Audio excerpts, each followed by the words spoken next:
Bunduki mmepewa hapa, mimi sijapewa. Na mkupewa ndio ikue decoration.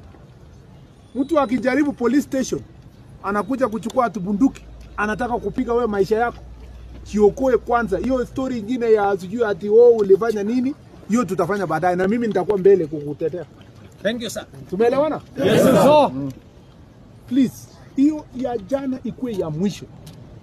Police station na police officer. Unatoroka tu wakati unaona ile yenye uko nayo, hata ukipeleka 5 6 bado ni wengi. Lakini kwa mjinga watu 10 20 hapo wewe unashindwa na hiyo kazi. Na ulipelekwa shule kufanya hiyo kazi. You have to protect yourself, protect the country and protect our nation. And we will defend you to the hilt.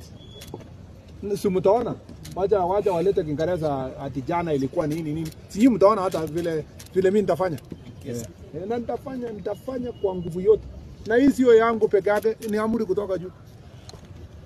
Mumesikia? Yes sir. Yeah, so serikali iko na nyinyi 100% kuhakikisha kwamba you are protected from this heinous act. Yaani mtu anaenda kupanga kuleta watu ati wanatuambia ni a peaceful protest, tutafanya vizuri, tutafanya nini? Sasa hii ni peaceful pande gani? Kuna mtu peaceful hapa.